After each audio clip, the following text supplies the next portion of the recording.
45, 46, 47, 48, 49, 50! Nice! Sumala sa Republic Act 11982 na usa ka amendment sa Centenarians Act of 2016 nga nag-ingon nga ang mga senior citizen nga octogenarian o nag-edad 80 anyos o mga nonagenarian o nag-edad 90 anyos makadawat na og cash gift. Ang octogenarian and nonagenarian and centenarian is amended law ni siya sa centenarian, so appeal na ang octo nona na nag-take effect siya last March 17 of 2024. Ang implementation niya is katong nag-birthday from January 2025, January 1 of 2025, sila na ang una matagaan sa kanisya na cash subsidy.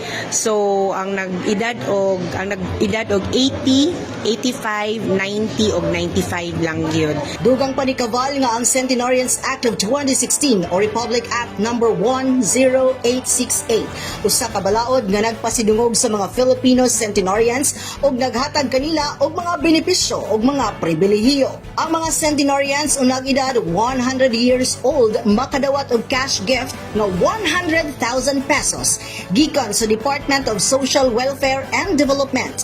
50,000 pesos usab gikan sa probinsya sa Davao del Norte og 30,000 pesos gikan sa lokal nga panggamhanan sa Panabo. Ug ang bag-o lang nga naamendahan nga balaod, usa na usab ka maayong balita alang sa mga nag-edad untok 80, 85, 90 o 95 anyos.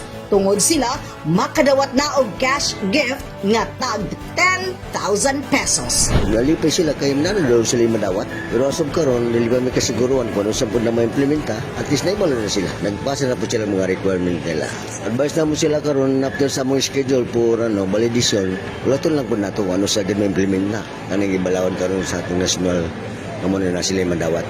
Kampo lang ta nga matagaan sila dali. Kaya siyempre, usap po sila nga willing sila makadawat na para po sila mga gasto-gasto.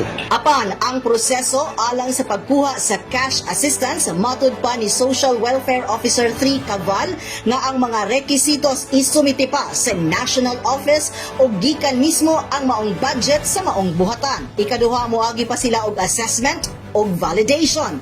O ang pag-release ni ini susama sa payout tungod kay ubay-ubay ang makadawat ni ini. Okay, ako lang klaruhon, ang octo, nano og centenarian is pasensya na gyud mo kay naagid siya nakabutang, nakastipulate gyud siya sa balaod na untop-untop gyud siya. Kauban sa kamera si Louie Panagsagan, kini si Dali Amag nga gikan sa City Information Office Broadcast Services alang sa Frontline News Panabo. Importante, informed.